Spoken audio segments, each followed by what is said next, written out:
Story 1. The White Silence. The wind stopped without warning. One moment, it had been howling across the ridge. Snow whipped into blinding sheets. The next, everything froze. Not a flake fell. Not a whisper of air stirred. For a moment, I thought it was a trick of my ears. But the silence stretched beyond the ridge, across the valley, thick and unnatural, pressing against me. I tightened my hood and took a cautious step forward, unease curling in my chest. The blizzard didn't resume. Snow swirled in ghostly eddies, but the wind itself was gone, leaving the world still and vast. Each crunch beneath my boots sounded painfully loud, echoing across miles of frozen wilderness. My trail back to camp had disappeared in white drifts. I stopped, scanning the horizon. Something felt wrong, not cold, not snow, but the feeling that the land itself was holding its breath. I noticed the snow ahead of me rippling, subtle waves that shouldn't exist. My stomach tightened. At first, I thought it was an illusion, the shifting of light across drifts. But the ripples spread slowly, steadily, moving toward me like water under ice. My boots sank slightly in each wave, sending small clouds of powder upward. Something massive stirred beneath the frozen surface, and I was trapped above it. Panic rose quickly. I tried to turn back, retrace my steps, but the path was gone, replaced by featureless white. The trees thinned here, skeletal against the fog, yet the ripples continued, following the subtle undulations of the snow. Each step I took seemed measured, mirrored by the snow beneath me. Something enormous moved below, and I had no idea whether it even noticed me yet or if it was studying my movements. The chill pressed harder against my bones, sharper than the cold had been before. I pulled my scarf tighter, biting back the tremor in my voice as I whispered to myself that it was just snow, just a storm. But then the snow shifted differently, faster, and I could see dark shadows rolling beneath the surface. Shapes so massive I couldn't guess their scale, moving in slow, deliberate undulations. The forest of frozen trees felt empty, but the wilderness was alive. I forced my legs to move forward, each step crunching like brittle glass. The silence remained, deafening now, almost as if the snow itself had swallowed sound.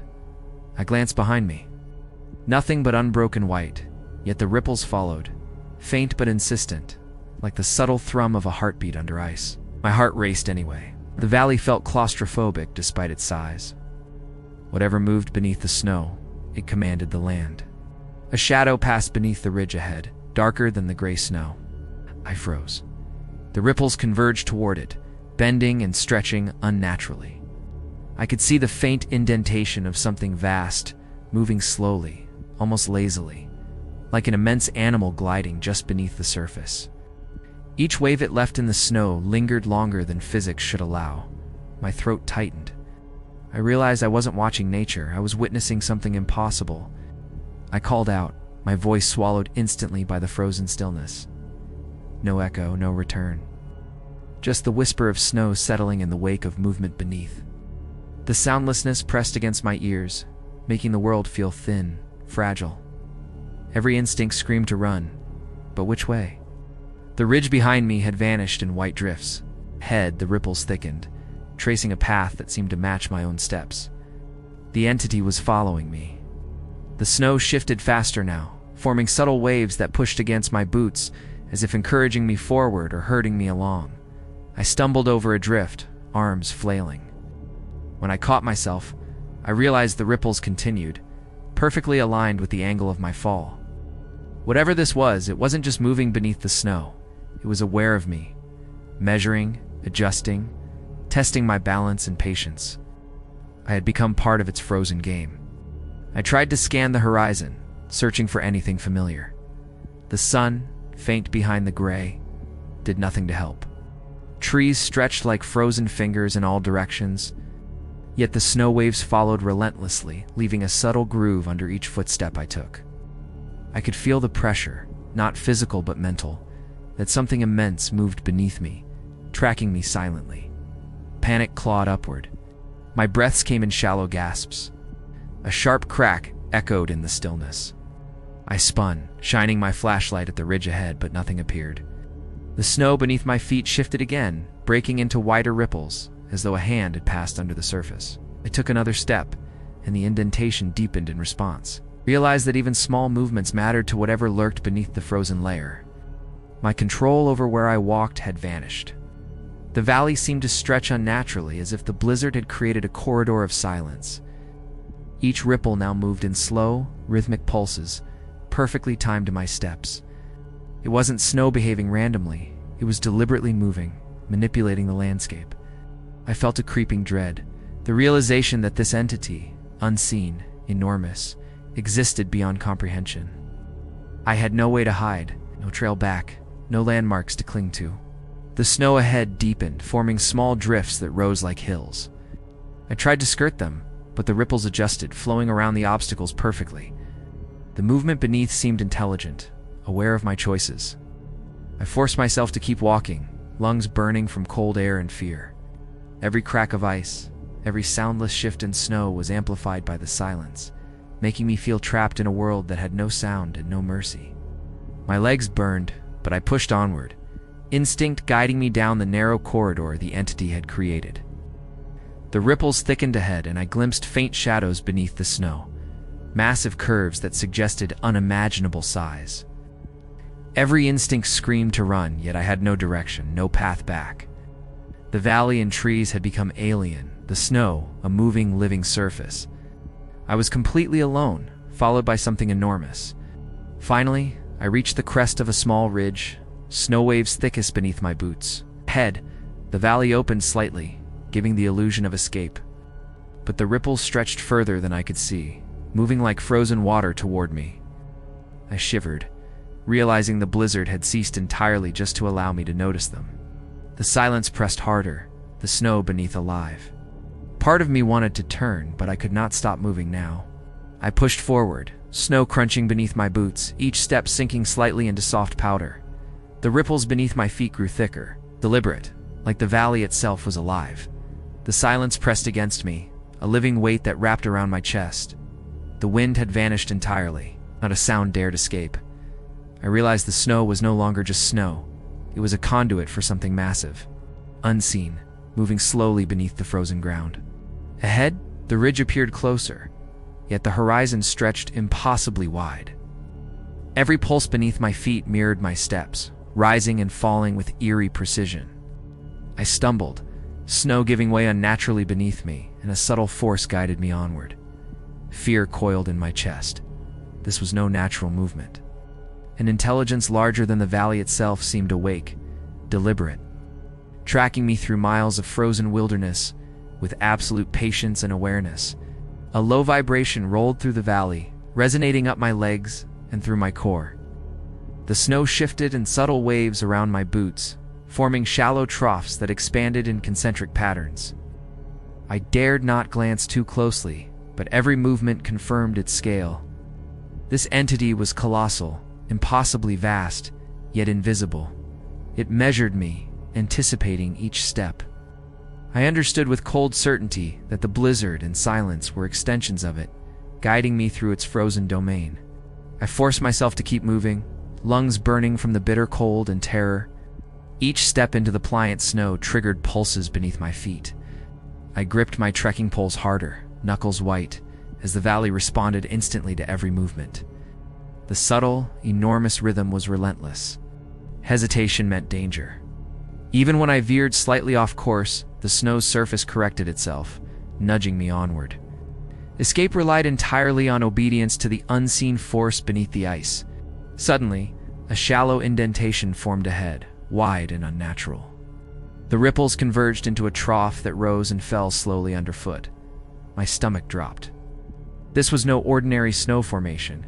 It was part of the entity's body, stretching beneath the valley like a colossal frozen beast. The ground beneath me seemed alive, moving with deliberate, intelligent precision. The frozen expanse I had assumed was empty was in fact a living, moving corridor, watching and shaping my path. I stumbled, heart hammering, as the trough pulses shifted beneath my boots. Every step I took was mirrored in subtle undulations of snow. My eyes flicked across the valley floor, imagining shadows and forms beneath the frozen surface. The entity's enormity was impossible to comprehend. The pulses beneath my feet communicated intent, a silent insistence to keep moving. The valley itself had become a stage, and I was its unwilling performer, directed by something ancient, enormous, and unseen. A low, resonant hum vibrated through the ice, faint but undeniable. The snow beneath me lifted and fell in gentle waves, tracking my passage. I tried to quicken my pace, but the rhythm dictated my motion, echoing my heartbeat. Step, pulse, rise. Step, pulse, rise. The scale of it overwhelmed me. I could feel it beneath the entire valley, vast beyond comprehension. Resistance was impossible. The entity controlled the very terrain beneath my boots. The ridge ahead sharpened in sight, a faint line against the gray, snow-filled sky. The valley widened slightly, yet the pulses intensified, guiding me with careful insistence. Each trough in the snow deepened with my passage. The enormity of the creature became more apparent, not just beneath the snow, but shaping the valley itself. I dared not look beyond the misty horizon, focusing only on the path, knowing it was the only chance for survival. A sudden gust swirled powdered snow into my face, forcing my eyes closed for a moment. The pulses beneath me grew stronger, responding instantly to every shift of weight. I realized that this entity could sense hesitation, and it punished delay by accelerating its guidance. The valley had become a channel carved for one purpose: to shepherd me toward the distant ridge. Movement was no longer optional. It was life or death. The incline steepened, and I leaned into my poles with desperate effort. Each step sank into pliant snow, rising again, as if the valley beneath were adjusting to keep me moving. The pulses now seemed to wrap around my legs, pressing against me with subtle, immense weight. Fear sharpened my focus, and my every movement obeyed the valley's rhythm. The blizzard had ceased, but the valley's force, deliberate and colossal, remained. The entity was alive in every footstep. I reached the crest, moonlight breaking through a faint gray cloud. The snow surface rose in gentle swells, forming shifting waves that revealed a dark outline beneath the valley floor. Its size was beyond comprehension. Folding across the frozen expanse like a vast living landform, I froze for a heartbeat, but the pulses beneath my feet insisted I move forward. The entity did not chase, it guided, shaping the valley for its own unknowable purposes. I ran now, boots sinking into snowdrifts, muscles straining. The pulses beneath my feet quickened slightly, tracking my desperate speed. Ahead, the faint light of the ridge promised a boundary. I dared not look back. The troughs beneath continued to shift rhythmically. The valley was enormous, the entity unimaginable, yet it restrained itself, guiding, controlling, without overt aggression. Survival depended entirely on forward motion. The last stretch approached, snow thinned, and the valley widened slightly. I could see familiar ridges beyond the troughs, ordinary terrain bathed in soft moonlight. The pulses beneath my boots persisted as I drew closer to the natural boundary.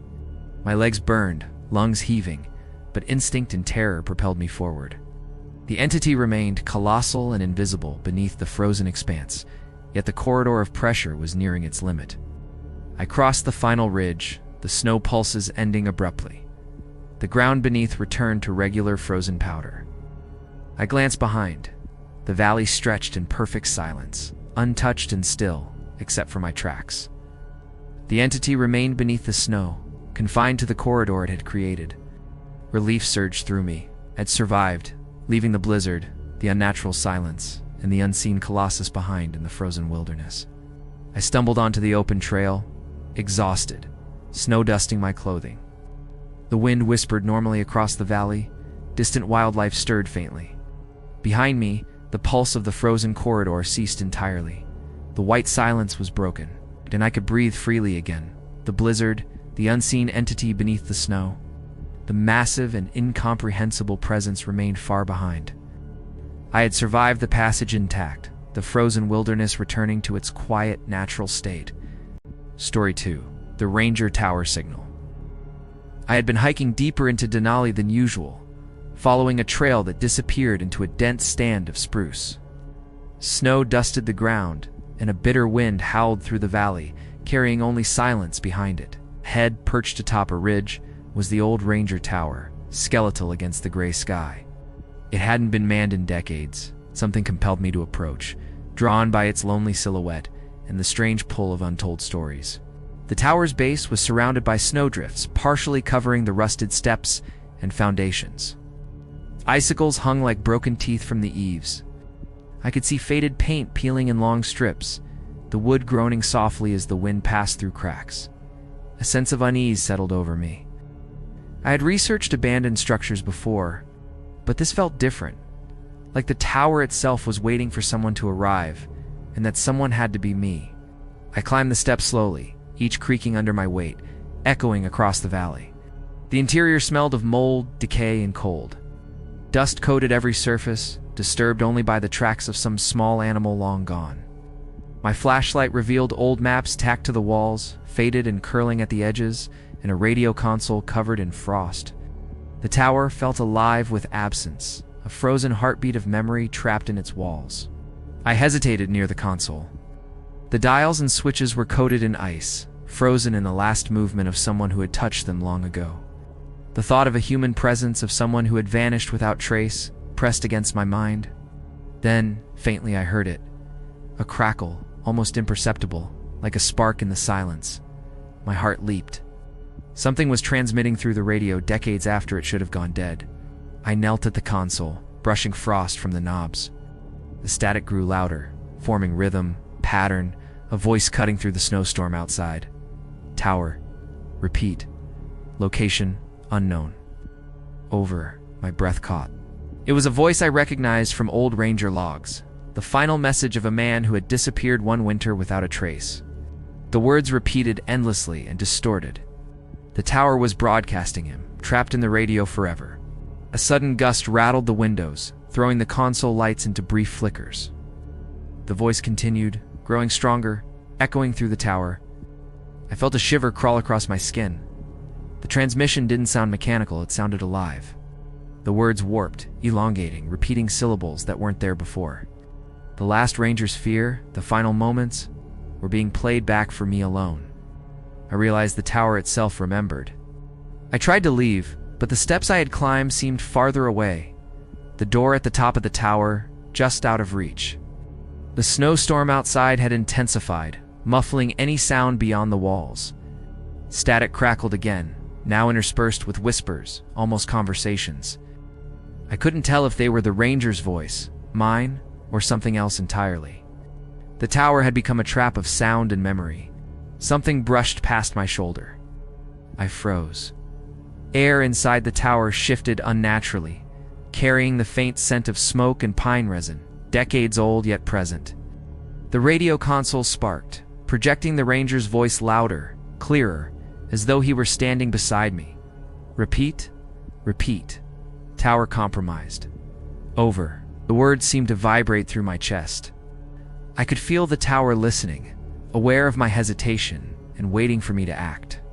I turned toward the stairs, stepping cautiously, but every movement echoed differently than expected.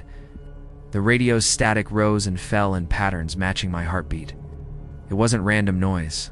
It was rhythm, a pulse, guiding or trapping me. The ranger's voice overlapped itself, multiplying, warping, a chorus of one man frozen in terror, endlessly repeating his final transmission. A cold pressure pressed against my chest, the weight of unseen eyes from every corner. I felt drawn toward the console, compelled to touch the knobs, the switches, the dial that still functioned against all reason. My fingers hovered, trembling. Each adjustment caused the voice to shift, sometimes pleading, sometimes commanding. I sensed that the tower itself wanted interaction, feeding on attention, drawing me into its frozen, ghostly record of the past. The static became a low hum that vibrated the floor beneath my boots. I stumbled back, trying to resist its pull, but the floor seemed to slope subtly, directing me toward the center of the room. The radio broadcast distorted, words elongating, syllables stretching like thin ice. I could almost hear breathing, a faint rasp behind the static. The ranger's final moments were replaying not just through sound, but through the very air of the tower. I looked toward the window and saw movement outside. Shadows flickered across the snow, elongated and unnatural. The storm had not reached that far. It was only a pale swirl of wind, but the shapes moved deliberately, pacing the tower as though waiting.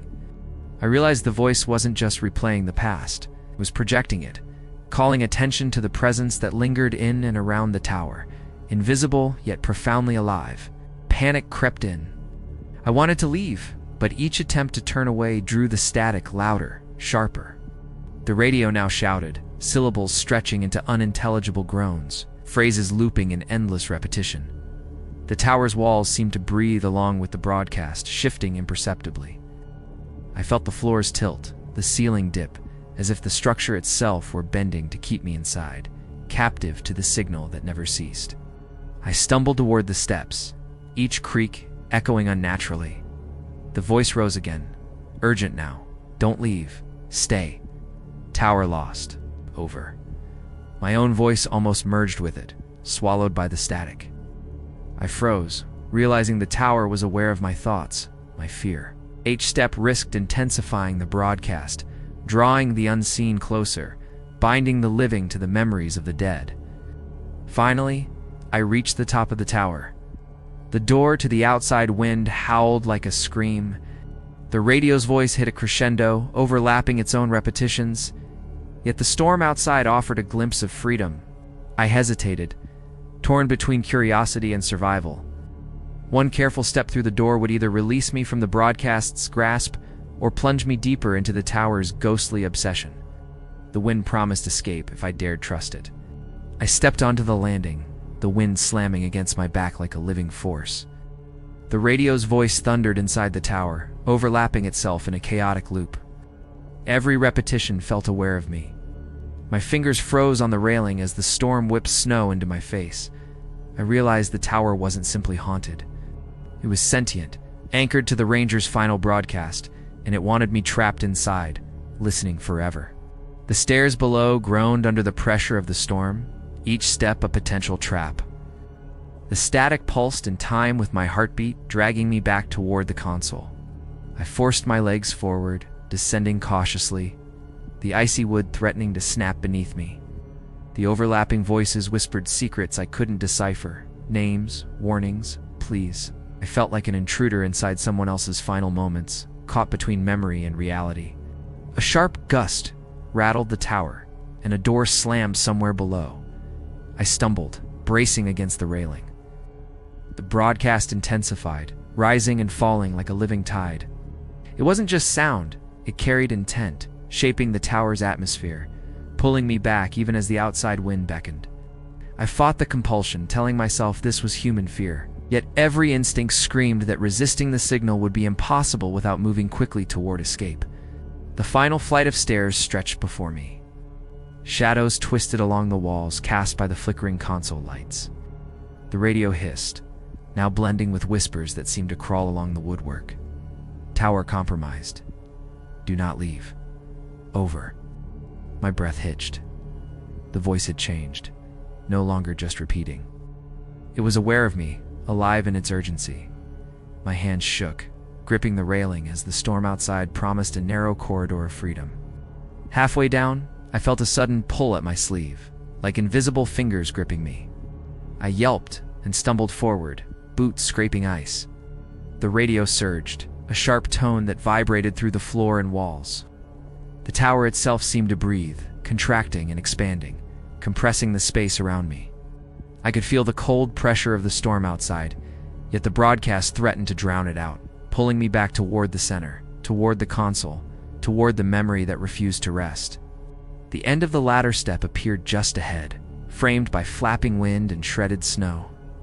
Each creak and snap of wood synchronized with the radio pulses, dragging my movements into rhythm with the ghostly broadcast. The overlapping voices now hissed fragments of the Ranger's fear, clipped and frantic. It felt like the tower had grown aware of my escape attempt, testing whether I could survive its grasp.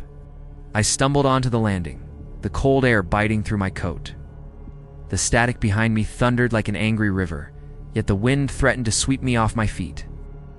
I pressed onward, shoving against the snow and wind. My body burned with exertion, heart pounding in sync with the distorted cries from inside. The tower's presence lingered like a shadow, but each step into the storm felt like peeling free from its grasp. Snowdrifts threatened to swallow my boots as I descended the final slope from the ridge. Every step echoed faintly, yet I could hear the tower behind me, amplified by distance. Its broadcast faded and warped with each footfall like a trail of sound stretched across the valley.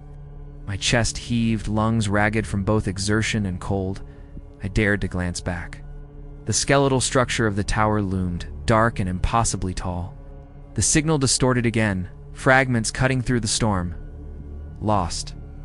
Tower, do not return. It felt as though the tower itself was speaking directly to me, a sentient artifact reaching across time and space.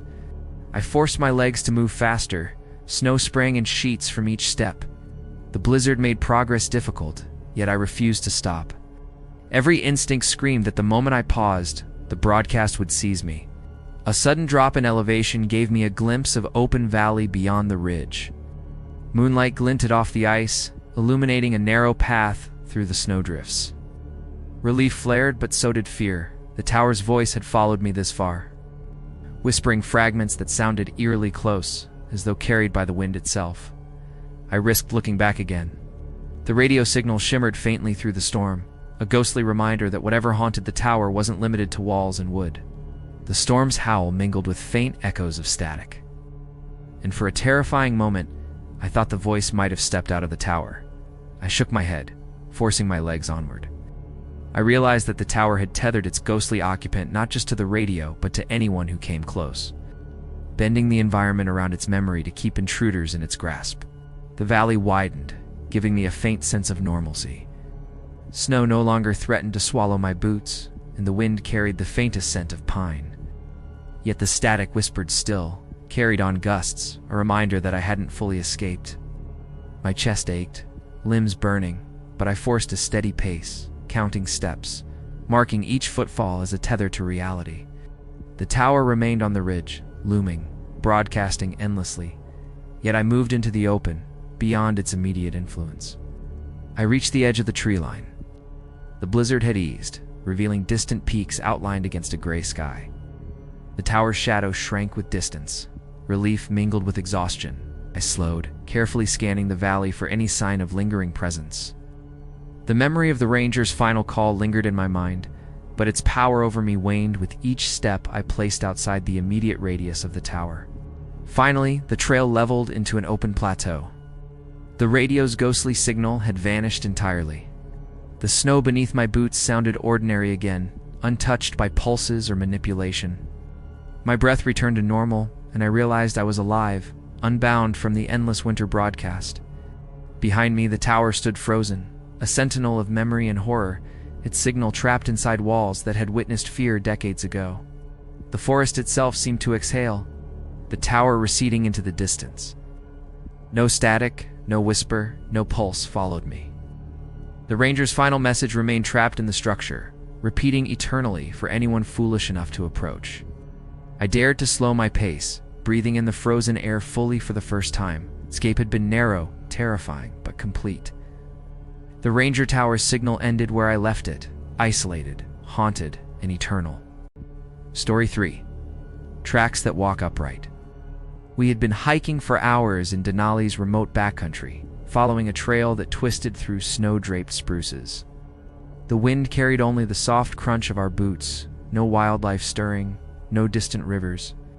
I paused to catch my breath, scanning the undisturbed snow ahead. That's when I noticed them tracks, enormous and deep, pressed into the white powder. At first glance, they resembled some massive animal, but something about their spacing and stride didn't feel right. I crouched to inspect the prints. Each step sunk nearly half a foot into the snow. The claws, or perhaps toes, were elongated, sharp, yet oddly human-like in alignment. My pulse quickened. I whispered to my companions, and we all bent over the snow, tracing the path. The tracks headed toward a ridge above us. Cold sense of unease settled in my chest. These weren't ordinary animal prints. Something watched or had passed recently, and it wasn't entirely of this world. The group debated whether to follow the tracks or turn back. Curiosity outweighed caution. Our boots left prints alongside the original trail, but the snow beneath seemed to shift subtly, as if acknowledging us.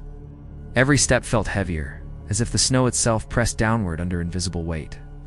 The trees stretched upward like silent sentinels, and shadows deepened beneath their branches. I couldn't shake the feeling that something had paused just beyond the ridge, waiting to see what we would do. We reached the ridge at dusk. The horizon glowed pale orange, but the forest below was already swallowed by shadow. The tracks continued downward, straight toward the small valley where we had set up camp. I counted each step, trying to measure the stride. The prints were impossibly long, yet the gait was eerily human. My stomach twisted. Something about the shape seemed calculated. Someone, or something, was walking this trail after us, perhaps even leading us onward. Night fell faster than expected, and we made camp in the valley, yet I couldn't forget the massive prints. I shone a flashlight back along the ridge. The tracks hadn't stopped. There was no other evidence, no sound, no figure, but the pattern continued. My companions joked nervously about giant bears, but the unease was tangible. Could feel eyes in the dark, whether real or imagined. Something moved among the shadows. Around the fire, we tried to relax, but every snap of a branch outside made our hearts leap. I noticed the prints again in the snow near the edge of the clearing. Only now, they seemed closer. Larger footprints, as if someone or something had walked upright right toward us. The snow around them was disturbed, twisted oddly, as if the ground had yielded under unnatural weight. Each step suggested intention and observation. We weren't alone, and the valley seemed alive with anticipation. I stood and shined the beam beyond the tree line. Shadows shifted unnaturally. Its branches bent, as if something passed through. The tracks stopped a few dozen meters from camp, then turned sharply. My stomach sank. They were circling us. A hush fell over the forest, broken only by the occasional creak of ice and snow settling. I whispered warnings to my friends. Each of them nodded, but fear pressed against our chests, heavy and suffocating. The snow seemed to hum with potential movement. I examined the prints more closely. The toes, if they could be called that, had elongated pads. Almost human, but not quite. The spacing suggested something capable of sudden bursts of speed. My pulse hammered. The prints led from the ridge directly to the edge of our camp, then stopped abruptly. The snow between us and the ridge was unbroken, as if the creature had vanished mid-step. I spoke the thought aloud, but my own words sounded absurd even to me. Something unseen was observing. I tried to keep the fire alive longer than usual, tossing extra logs into the flames. Each crackle seemed louder than it should, echoing across the valley. I kept looking toward the ridge. Shadows shifted, shapes forming, then dissolving in the dim glow. The prints remained a constant mental image, gnawing at my confidence. My companions spoke quietly about bear myths, cryptids, or hallucinations brought on by fatigue, but none laughed. Every one of us felt the valley breathing, aware, holding its own secret. The wind fell to nothing. Not a whisper, not a murmur. I could hear my own heartbeat, the snow settling beneath the fire's warmth, and then a faint crunch far beyond the ridge. The prints had moved again.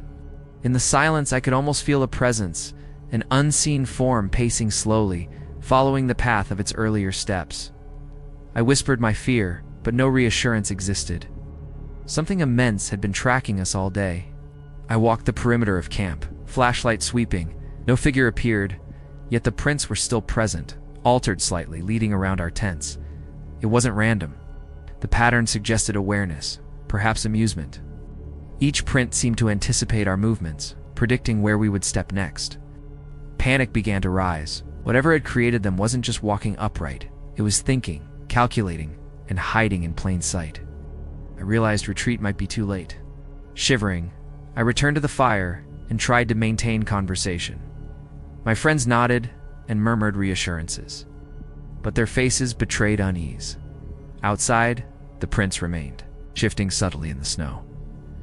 I swore I saw one of them, curved differently, almost human now. My stomach turned. Something in the forest was practicing mimicry, learning upright gait. I glanced at the ridge once more. The valley seemed impossibly quiet, almost waiting for nightfall to test us further. Moonlight struck the snow, illuminating the ridge. The prints were visible even in the silver light. Each step led closer to camp, yet none breached the circle of trees.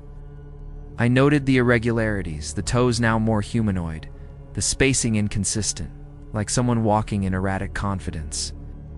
I whispered that we might not be dealing with a bear, wolf, or any natural predator. We were being observed by something capable of walking upright, and it was patient, waiting for an opening. Suddenly, a branch snapped beyond the ridge. My flashlight caught a fleeting shape, massive yet indistinct. The prints ahead of camp hadn't moved, but the surrounding snow was subtly disturbed. A breeze stirred snowflakes across the trail, revealing long impressions that hadn't been there a moment ago. My heart raced. The entity was closer, still unseen, and somehow guiding its presence, leaving evidence without exposure. Each step forward from us might trigger recognition. The night deepened, temperatures dropping sharply, and we huddled near the fire, every shadow stretching unnaturally. The prints at the ridge now appeared as if multiplied, overlapping our own paths. Every instinct screamed to leave, but the windless frozen valley held us captive. I stared into the darkness beyond camp, the snow, flawless except for the massive tracks. Somewhere far above or beyond, something intelligent was stalking us, patiently waiting for the moment we let our guard down. I couldn't wait any longer. I grabbed my pack and urged the others forward. The prints beyond camp hadn't shifted, but the valley felt alive with anticipation. Every step we took was mirrored by subtle depressions in the snow, tiny indentations that hadn't been there before. I shivered, realizing the entity was closer than we knew, still unseen, still patient, still watching. The trail ahead narrowed between two thick spruce trees. I paused, breath visible in the frigid air, scanning for movement. Nothing. Yet the snow beneath my feet felt subtly different, as if the ground had been prepared for us. The prints reappeared on either side of the trail, large, humanoid, stretching unnaturally. They didn't move fast, but whoever or whatever made them wasn't random. It was purposeful. I forced myself to keep walking, each crunch of snow echoing unnervingly. Behind us, the valley remained silent, yet I could feel the entity's awareness pressing down, intangible and oppressive. The snow seemed to ripple faintly underfoot, as if responding to our presence. I caught a glimpse of shadows weaving between distant trees. Nothing materialized, yet my stomach nodded with the certainty that we weren't alone. Another set of prints appeared closer, intersecting ours at impossible angles. The toes or claws elongated unnaturally, then shortened again. I froze. My companions glanced at me, eyes wide, and we all realized the entity was adapting to our pace, testing our reactions. Every step felt calculated, every misstep a potential warning. The forest itself seemed to lean in, branches reaching like fingers, snow drifting downward unnaturally, emphasizing our isolation. A low, resonant hum vibrated through the frozen valley. It's not loud but tangible beneath our boots. The snow pulses intensified, tiny waves radiating outward. I stumbled slightly, and the prints shifted subtly closer. It's not aggressively, but in a deliberate pattern designed to unsettle. I whispered for us to keep moving. Our breaths came in visible clouds, hearts hammering. The forest no longer felt passive. It was part of whatever stalked us, guiding, testing, hurting. The ridge ahead was visible, pale in moonlight. The prints on either side of the trail merged with faint depressions that hadn't existed moments ago. I realized with a chill that the entity wasn't far from the camp. It had followed us silently, invisibly. The spacing of the tracks suggested height and stride far beyond human capacity. My pulse raced. If it appeared we had no chance. Survival depended on remaining unseen and keeping forward motion. Branches snapped faintly in the distance. The prints elongated again, now bending slightly toward the left, as if guiding our path through the valley. My companions looked uneasy, glancing at the patterns in the snow. I forced them onward, insisting we follow the narrow corridor of untouched trail. The valley floor felt subtly alive beneath us, every step guided by something enormous and unseen. The forest was no longer neutral, it was complicit. A gentle slope led downward toward a small stream, frozen solid. The snow here rippled in wide waves, following our boots like water behind a moving vessel. The prints were everywhere now, moving parallel to us, then stopping, then curving back into alignment with our path. I realized with a sinking feeling that the entity could appear at any moment, towering, humanoid, impossibly large. We were threading a needle through its domain. I urged everyone to move faster. The prints adjusted in real time, keeping pace with our boots. Shadows twisted unnaturally in the moonlight, making trees seem longer. Trunks bent in ways they shouldn't. Every hair on my arms stood on end. The valley was a silent predator. The snow was no longer just snow. It was a medium for observation, reaction, and manipulation. Each step felt like a negotiation for survival. We reached a clearing, and the prince stopped just before the tree line, facing us humanoid and enormous. I froze for a heartbeat, heart pounding. Then, as if acknowledging our compliance, the pressure in the valley lifted slightly. The wind whispered faintly across the snow. I realized we had been herded, not hunted. Yet the entity's presence remained massive and incomprehensible, waiting for any lapse in our forward motion. I led my friends across the clearing, snow compacting under our steps. The prince no longer followed us into the open, stopping at the tree line like markers. Relief surged, but unease lingered. The valley seemed to exhale, the pressure easing slightly. Yet, somewhere behind the distant trees, the forest still felt alive. Every crunch of our boots echoed unnaturally. The entity hadn't left. It had simply allowed us passage. We stumbled down the slope, boots crunching on hard-packed snow, adrenaline slowly giving way to exhaustion. The forest sounded normal again, wind brushing through branches, distant creaks of ice, no hums, no vibrations. Behind us, the valley remained silent. The entity's influence no longer extended beyond the tree line. Every nerve in my body remained alert, yet the immediate danger had passed. We reached the main trail connecting to our original route. Footprints and tracks, ours and the entities were erased by fresh snowdrifts, leaving the world seemingly untouched. I exhaled, the tension leaving my shoulders, but I kept glancing back. I knew the valley still held its secret. Whatever had stalked us here remained in that snow-choked wilderness, enormous, intelligent, and utterly hidden from the world. Finally, we crossed into familiar territory, the forest opening into a wide, sunlit plateau. The snow was calm and ordinary here, untouched and serene. We had survived walking upright ourselves through fear and obedience. The entity, whatever it was, remained in the wilderness, patient, watching, and knowing we would never fully understand. Story 4. The Avalanche Whisper. The footsteps came before the storm. I heard them faintly at first, crunching through bare ice on the ridge, slow and calculated. My eyes darted across the slope, but no one was there. The wind hadn't reached us yet, and the snow hadn't even begun. The air felt heavy, unnatural, as though the mountain itself were holding its breath. By the time the blizzard slammed into us, the ridge had disappeared into a white blur. Wind buffeted our bodies like a living thing, pushing hard enough to make our packs swing violently.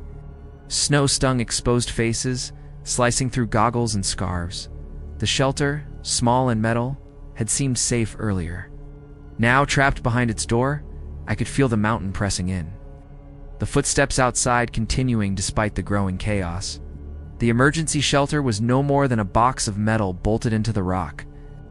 Inside, a wooden bench ran along the wall. Rusted hooks held climbing gear abandoned by previous teams. Cold metal reflected the dim light from our headlamps. The smell of damp rope and stale snow filled the cramped space. Outside, the blizzard shrieked, drowning out any normal sound. But the steps continued, a rhythm impossible to ignore. I tried to focus on practical tasks, checking our packs, tightening boots, melting snow for water, but my mind kept returning to the footsteps. They had come before the storm, perfectly spaced, circling the shelter like someone or something was inspecting it. The memory made my stomach twist.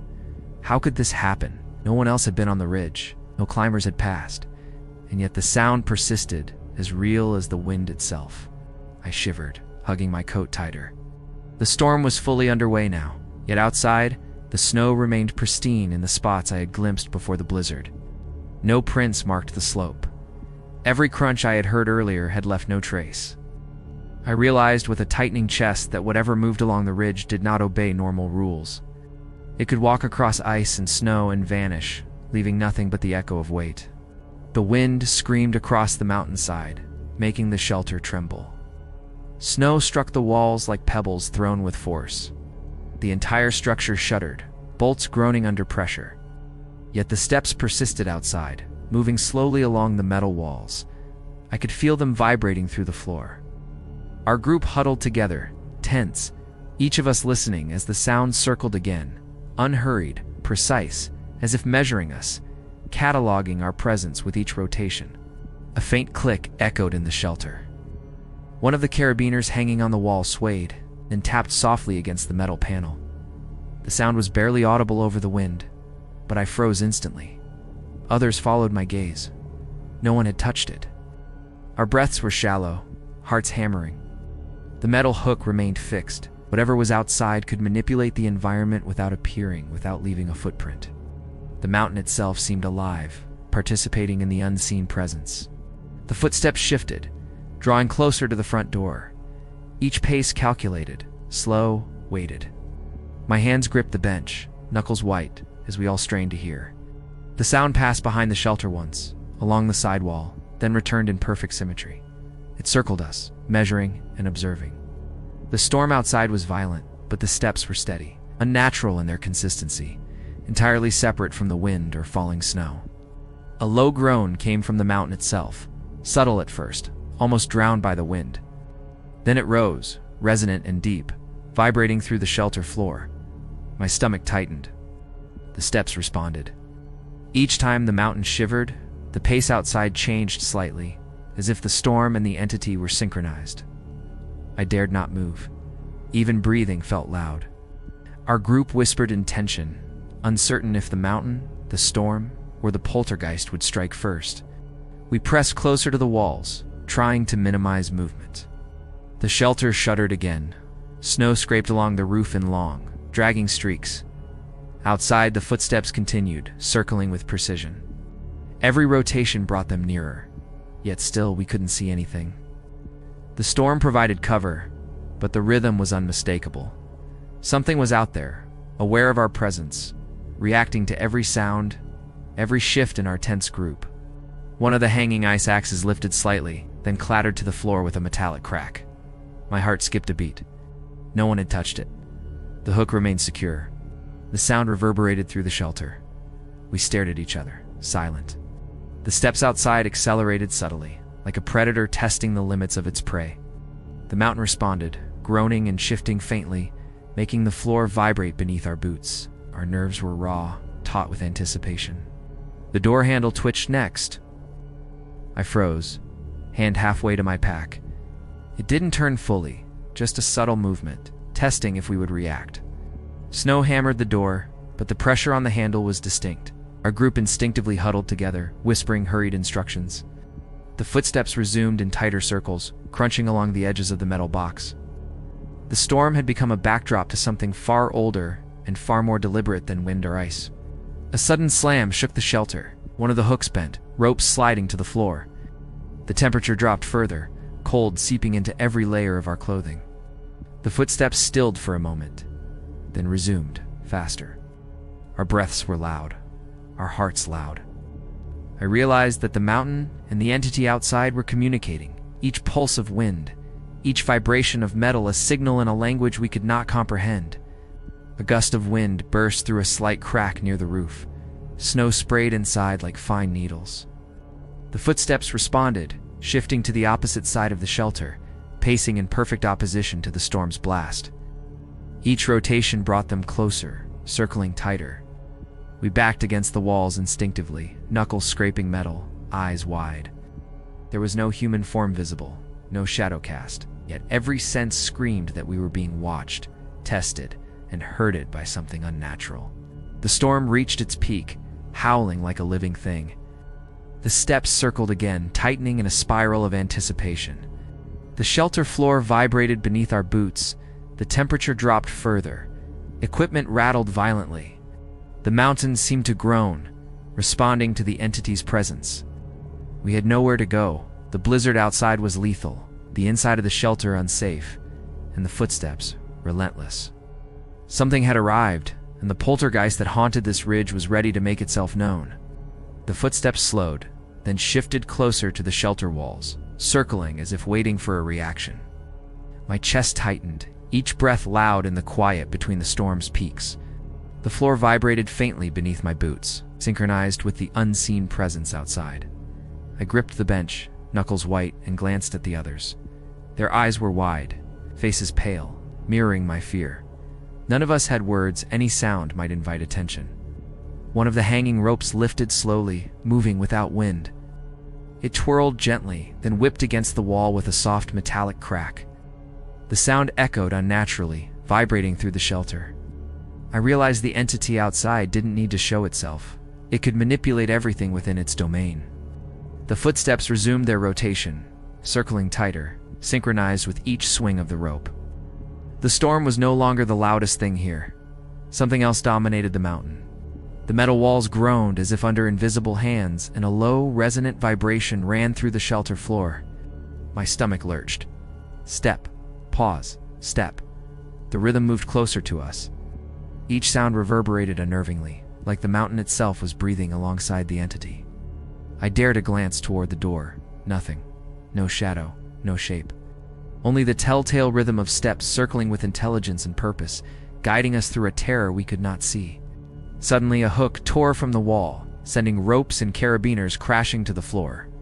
I jumped back, startled. The sound was sharp and violent.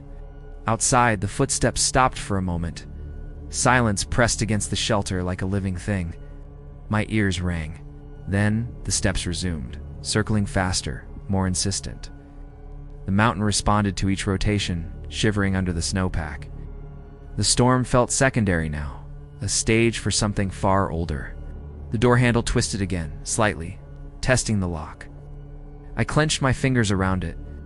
The temperature dropped sharply, cold biting through my gloves and jacket. Snow sifted through the tiny cracks near the roof, drifting in small clouds. Step. Pause. Step. Each rotation brought the steps nearer, synchronized with sudden gusts of wind that shook the metal walls. I felt the entity watching, testing, herding us like prey in an invisible arena. A deep rumble shook the floor beneath us. The shelter tilted slightly, bolts straining. The steps outside slowed, intentional, like it was savoring the effect. Equipment rattled violently, bouncing across the bench and floor. My stomach lurched as the realization hit. The poltergeist wasn't just outside. Its influence filled the shelter, animating the inanimate, reshaping the environment. We were trapped in a cage crafted by something unseen. A brief lull followed, the footsteps holding their position near the side wall. My mind raced. Was it waiting for a reaction? We whispered to each other, careful to make as little sound as possible. Every instinct screamed to leave, but the storm made escape impossible. The mountain itself seemed to have become an extension of the poltergeist, alive and aware of every movement we made. The shelter's floor vibrated sharply. Snow burst through a crack near the roof, drifting in twisting clouds. Equipment shifted across the bench, sliding inexplicably toward the door. The footsteps moved faster, circling like a predator preparing to strike. I gripped my pack, realizing the entity could manipulate everything, from metal hooks to snowdrifts. The mountain groaned again, responding in concert. Survival meant stillness, obedience, hiding within the unnatural rhythm that governed this storm. We stayed pressed against the walls, breath shallow. The storm roared outside, but the entity dictated the pace. The footsteps rotated around us, synchronized with every small vibration in the shelter. Shadows shifted unnaturally as snow brushed through gaps in the metal siding. I dared not look toward the door again. Every instinct screamed to run, but the storm and the unseen presence outside made movement suicidal. Then, almost imperceptibly, the steps moved away from the door, toward the side of the shelter facing the ridge. The floor vibrated less sharply, and the temperature rose and equipment settled slightly. We dared to breathe a fraction, though the dread remained. The poltergeist's presence was still palpable, the rhythm still observable in the snow outside. Minutes passed like hours. The steps slowed, circling wider, moving toward the outer edge of the snowbank. We remained silent, barely daring to breathe. Outside, the storm softened just slightly, though snow still fell heavily. The shelter creaked under the wind. Yet the poltergeist's influence weakened with distance.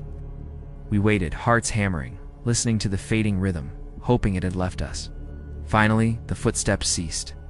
The shelter vibrated one last faint time, then stillness returned. Equipment lay scattered, ropes dangling, hooks empty. The storm outside began to ease, and visibility improved slowly. The snow-covered slope seemed untouched by human presence, as though nothing had circled us at all. We looked at each other, trembling, unspoken relief filling the room. The poltergeist had retreated, leaving only the echoes of its terrible precision in the shelter. We stepped outside cautiously. The mountain was quiet, the blizzard fading into soft flurries and distant gusts. Nothing followed us. The shelter stood as a silent witness, battered and trembling, holding the memory of the unseen force. I breathed deeply, grateful to be alive, yet aware the mountain still hid something beyond comprehension. Whatever had circled us, manipulated the storm, and animated the inanimate remained in the ridge, waiting for the next climbers to test its vigilance. Story 5. The Hollow Glacier. The cave mouth yawned before us, black and silent against the glacier's blue-white walls. A faint hum vibrated through the ice beneath our boots. At first, I thought it was wind trapped inside, but the sound didn't change with the gusts outside. The deeper we stepped in, the more the ice seemed to pulse, as if the glacier itself was alive and breathing. Something was waiting inside. The explorers ahead moved cautiously, ice axes clinking against their packs. The cave narrowed quickly, forcing single-file movement. Each step echoed unnaturally, the sound bouncing back in odd patterns, as though the glacier were warping its own acoustics. A faint vibration ran through the floor, subtle at first, then stronger. Rolling under our boots in slow, deliberate pulses, I knelt to test a crack in the ice floor. The layer was thicker than it appeared, solid and glassy. Beneath it, faint shadows flickered in the frozen depths. I blinked, certain it was a trick of the reflected light, but the shapes shifted independently of my movement. Something enormous stirred far below, trapped, yet aware of our presence. My breath formed clouds in the cold air. Every sound we made seemed magnified, bouncing along the glacier walls. The vibrations beneath our feet didn't match our pace. They moved in slow, undulating rhythms, echoing across the chamber. The explorers whispered warnings, but their voices felt small compared to the glacier's massive hidden heartbeat. A low rumble rolled across the cave floor. The ice walls shivered in response. The sound wasn't thunder or shifting ice. It was intentional, heavy, as though something colossal was pacing beneath us. I stepped back instinctively, nearly sliding on the slick surface. The shadows under the ice deepened, forming shapes that hinted at impossible scale. The cave narrowed again, funneling us past a ridge of jagged ice. A faint cracking sound preceded a minor tremor underfoot. My hand pressed to the wall for balance. The ice seemed to hum in response, resonating with our movements. Every step echoed, and the pulses beneath my boots intensified, as though the glacier itself were guiding us deeper towards something unknown. I tried to shake off the feeling of being watched, but it grew with each meter. Light from our headlamps refracted in the ice, creating flickering shadows that didn't match the contours of the walls. Each movement of the glacier seemed intentional, like it was shaping its own interior for us to follow or perhaps to trap us. The first explorer froze, pointing at the floor. A depression had formed in the ice, subtle but growing. It wasn't natural. The surface rose and fell like slow waves in water, spreading outward beneath our boots. The glacier floor was alive, reacting to our weight, guiding us forward with terrifying precision. I swallowed hard, aware that we were no longer entirely in control of our path. I turned my head slightly, catching a shimmer deeper in the cave. Something massive shifted slowly within the ice beyond the depression. The movement was voluntary but impossibly slow, folding over itself as though the glacier had trapped a creature that didn't belong in this world. My stomach clenched. We had entered its domain. A vibration rolled along the walls, resonating through our teeth and bones. I staggered slightly, bracing against the ice. The sound didn't match any step or rockfall. It was too rhythmic, too heavy, as though the entity beneath the ice was marking our progress, measuring our fear. Every pulse seemed intelligent, aware, ancient. The explorers whispered warnings to stay calm. My fingers gripped my ice axe tighter. Shadows shifted across the walls, distorted by cracks in the ice. I could feel the pressure growing, the cave itself bending subtly with each pulse. The glacier's interior was no longer just frozen rock. It was part of a living, immense being, and we were intruders. A sudden, sharp crack echoed behind us. We spun, hearts racing. But it wasn't falling ice. It was the glacier reacting, reshaping its floor and walls in response to our intrusion. Tremors ran beneath our boots. I could feel something massive shifting somewhere deep, unseen, yet perfectly aware of us. The air grew colder, thicker. Each breath felt like inhaling shards of ice. Shadows deepened, pulsing along the walls in time with the vibrations. The deeper we went, the more the cave felt alive. I realized the glacier had been holding this creature for centuries, and it had finally noticed us. We reached a wider chamber. The floor rippled beneath our boots in waves now, deliberate, impossible in scale.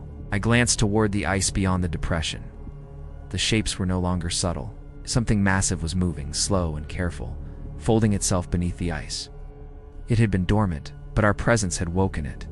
For a long moment, we stood frozen. The hum of the glacier, the pulsing floor, and the deep shadows combined into a weight that pressed on my mind. The creature, unseen but undeniable, existed beneath the ice. Every instinct screamed to leave, but we were too far in. Each pulse beneath our boots marked the rhythm of its awareness, our intrusion catalogued and measured. The pulses beneath my boots grew stronger, almost intended, guiding me forward despite my hesitation. The floor of the glacier bent subtly, forming shallow troughs and ridges that funneled our steps. I felt as if we were walking along a path designed by the creature itself. Every movement of the ice seemed conscious, responding to our weight. And the hum that vibrated through the walls intensified with each step we took deeper into the chamber. I glanced at the shadows stretching across the walls. Shapes shifted slowly, folding over themselves in impossible ways. The ice refracted our headlamp beams into flickering illusions of movement, yet I knew instinctively the motion was real. Something vast was shifting beneath the frozen floor, massive enough to make the chamber feel like a toy compared to it. A chill ran down my spine. We were being shepherded through its domain. A low groan echoed from deep within the glacier. It wasn't ice cracking. It was heavier, resonant, like the sound of something immense exhaling after centuries of stillness. I stumbled slightly, boots scraping the ice, and the floor pulsed beneath me again, forcing my pace forward. Each step mirrored the slow rhythm of the entity. I realized the glacier wasn't passive. It was alive, and it had chosen to make us move. The explorers ahead whispered urgently, trying to keep calm. I could feel my heart beat in my ears, syncing with the vibrations of the glacier. Every crack and pulse seemed calculated, a language we couldn't decipher. I tried to stay rational, telling myself this was natural ice activity, but the scale, the intelligence in the movements was undeniable. The glacier had secrets far older and far more immense than we could comprehend. We reached a narrow ridge inside the cavern, and the floor tilted slightly downward. The vibrations intensified, almost pushing us forward. Shadows deepened along the ice walls, forming curves and ridges too large to be simple ice formations. My stomach dropped. The creature beneath the glacier had shifted again, folding its massive form slowly, deliberately. And we were the intruders it had awakened. A faint cracking reverberated from above. Tiny shards of ice rained down, but no impact struck any of us. The noise was synchronized with the pulses below our boots. I realized that the glacier itself was communicating through sound and movement, each echo a purposeful warning. Fear gripped me. The entity was aware of us, and the cave had become a living trap, its frozen walls holding us within its rhythm. The explorers moved cautiously, but the path seemed to twist under our feet. I felt subtle dips and rises beneath the ice, almost like hands pushing us along, guiding us without contact. I swallowed hard, realizing our route through the cavern wasn't random. The glacier had folded itself around the creature's form, and it was now shepherding us toward the heart of its domain.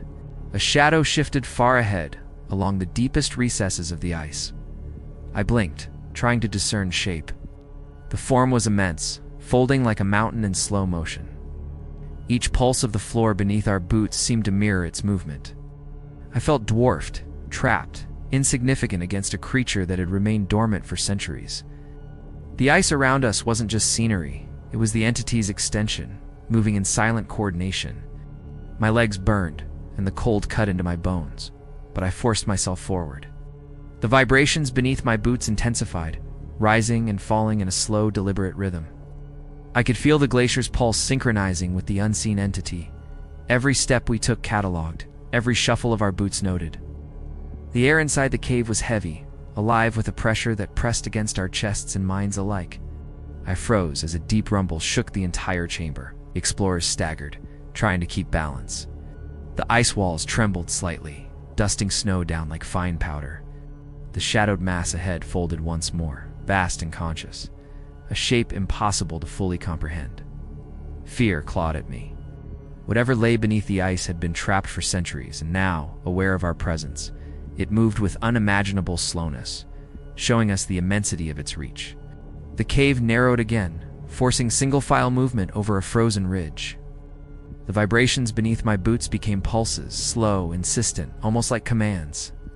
I realized with dawning terror that we could not stop. Every hesitation was met with subtle nudges of ice beneath our feet. The entity wasn't aggressive. It was shepherding us toward the central chamber, a calculated manipulation that left us powerless to resist. The explorers whispered nervously. I focused on the ice ahead. Shadows shifted in unnatural curves, forming humps and ridges that suggested impossible size. The pulses beneath our feet grew in intensity. I understood now. This entity had been trapped for centuries, and our intrusion had awakened it. Each step through the glacier was choreographed, and we were caught in a rhythm beyond human control. Finally, the cavern opened into a wider chamber. The ice ceiling arched high, and the floor rippled as if liquid. In the center, faint shadows moved beneath the translucent ice, revealing the massive outline of something enormous, folded and coiled in the glacier itself. I could not fathom its size. The ice walls pulsed in tandem with its slow, knowing shifts. Our intrusion had awakened a giant trapped in frozen time. We moved as quickly as we could, guided by the indistinct pulses beneath our boots. The glacier seemed to contract around us, funneling us along a path that led back toward the cave mouth. The shadows receded, and the vibrations diminished slightly, but the presence remained. Every instinct screamed to flee, yet every step was dictated by the rhythm of the entity's ancient movements. As if the glacier itself refused to let us wander freely. We stumbled out into daylight, gasping for air, snow crunching under boots. Behind us, the glacier was silent, still, its massive occupant hidden once more beneath frozen ice. No sound betrayed its presence. We were alive, but the experience had left an impression on my mind that would not fade. The hollow glacier had revealed its secret, and the entity, patient and colossal, remained undisturbed, waiting for the next intruder to awaken it.